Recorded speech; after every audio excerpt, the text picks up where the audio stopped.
चुनाव लड़ने वाला जो पॉलिसी है वही गड़बड़ है, वही गड़बड़ है। इसलिए ये संशोधनवादी है। अब भैया ठीक है, संशोधनवादी होंगे, लेकिन वो लोग भी किधर हैं? वो लोग भी तो कहीं बढ़ते हुए नहीं दिख रहे हैं। सलवा जुड़ों के दिनों में बड़े आवासी सुकमा तक आ गए थे, बाहर भी आ गए थे, उसके बाद तो फिर वो भी नहीं दिख रहे हैं। तो उनकी पॉलिसी भी कहाँ सही है? सच है कि आज हम लोग देश दुनिया की बात क्या कहें, यही हम लोग के आपस में वाद विवाद होता रहता है। हम लोग कहते हैं कि ये रास्ता ठीक नहीं है, हथियार लेकर के चलना, ये तो आत्मघाती है, तो मारे जाएंगे, खत्म हो जाएंगे। दुनिया भर में ये रास्ता ठीक नहीं चला, खत्म ही हो गए कई देशों में। तो यहाँ पे भी यही होगा। गनीमत है कि आदिवासी इलाका है भाई, जंगल है, पहाड़ी है, नदियां हैं, इसलिए चल रहा है। बाकी मैदानी इलाकों में कैसे चल सकता है? इसलिए ये रास्ता ठीक नहीं है। वो बहुत पहले कम्युनिस्ट पार्टी ने कहा। गजब गजब है। थोड़ा सा इतिहास आप लोग बताएंगे तो बहुत सुनोगे, ये इस इतिहास पर जाएंगे। ये जो नेक्सलाइट है ये तो 1967 में बने, सीपीएम से अलग होने के बाद। कम्युनिस्ट पार्टी एक ही थी 1964 में, दो भाग हो गई। सीपीएम बना, सीपीएम से फिर नेक्सलाइट होता ग्रुप बना। ये कहानी अलग है। लेकिन एक आजादी के लड़ाई के समय तक कम्युनिस्ट पार्टी तो भूमिगत थी ना, अंडरग्राउंड थी। कम्युनिस्ट पार्टी वालों को देखते ही या तो गिरफ्तार कर लिया जाता था या मार दिया जाता। अंग्रेजों के समय देश आजाद हुआ तो कम्युनिस्ट पार्टी के लोग बोले कि नहीं, ये आजादी गलत है, नहीं ये हमें स्वीकार नहीं। तो उस बात को लेकर के तेलंगाना में एक सशस्त्र विद्रोह हुआ 1948, 49, 50। उसमें करीब 4000 कम्युनिस्ट लोग मारे गए भारतीय फौज से। 4000। सरदार वल्लभ भाई पटेल ने फोर्स उतारा और उस समय निजाम के खिलाफ भी लड़ाई थी। निजाम पाकिस्तान में शामिल होना चाहता था, हैदराबाद रियासत। उस भीतर कम्युनिस्टों ने भूमि की लड़ाई शुरू, भूमि जमीन की लड़ाई, और लड़ते लड़ते वो निजाम के खिलाफ ही एक्चुअल लड़ाई थी, जमीन को हथियाते ये सब। तो वो सशस्त्र विद्रोह था कम्युनिस्टों का। तो वो अब कमजोर पड़ गया, फोर्स उतारा गया। उसके बाद बड़े बड़े लीडर भूमिगत हो गए।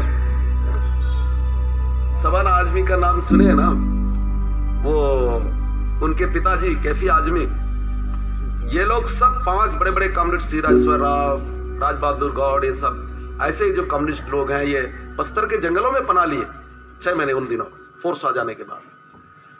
वो दिन था। उससे पहले फिर कम्युनिस्ट लोग अंडरग्राउंड रहते हुए एक जगह इकट्ठे हुए कि क्या किया जाए, कैसा करें।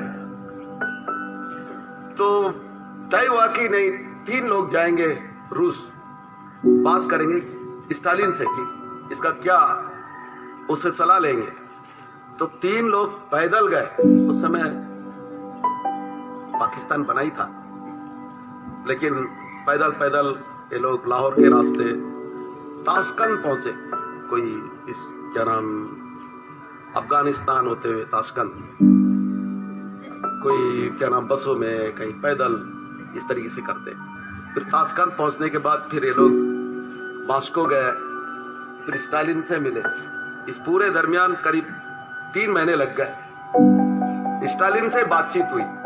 स्टालिन ने कहा कि बताओ तुम लोग जो लड़ाई लड़ रहे हो, कितना हथियार है तुम्हारे पास?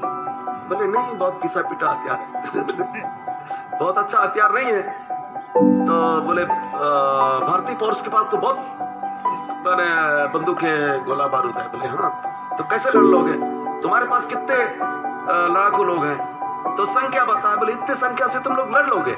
उन्होंने तीसरा सवाल किया स्टालिन ने। स्टालिन बड़ा पॉलिटिकल आदमी था। उसने पूछा कि नेहरू का छवि कैसा है देश के जनमानस में? नहीं, वो तो हीरो है, उसको लोग बहुत पसंद करते हैं। तो फिर जब इतना पसंद करते हैं, तुम कैसे हथियार लेकर के लड़ सकते हैं? तो उसने सजेस्ट किया कि नहीं, तुम लोग चुनाव के रास्ते जाने के बारे में सोचो। तब से फिर कम्युनिस्ट पार्टी 1952 के चुनाव में हिस्सा लेना शुरू किया। लोगों ने बहुत सारी बातें। तो ये एक इतिहास है। और उसके बाद यही चीज को फिर दोहराया गया 1967 में जो नक्सलाइट आंदोलन शुरू हुआ। तो हमारा ये कहना है कि आज भी जो माओवादी हैं वो मैदानी इलाकों में नहीं है, केवल जंगलों में और जंगलों में रह करके हम लाल किले पर लाल निशान की चर्चा करते हैं। वो कैसा संभव है? बस असंभव चीज है। ये कम्युनिस्ट पार्टी के लोग बहुत पहले कहते रहे कि ये लड़ाई से हम लोग आगे नहीं जा सकते, कम्युनिस्ट पार्टी को आगे नहीं बढ़ा सकते, खत्म हो जाएगा।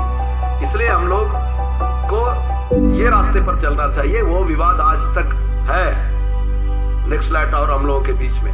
हम लोगों को वो लोग संशोधनवादी कहते हैं, वही सही, पर ठीक है, आगे देखेंगे क्या है।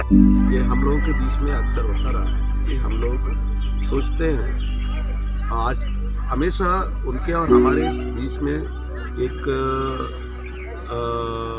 वैचारिक मतभेद के चलते बहुत सारे आरोप प्रत्यारोप लगते रहे हैं।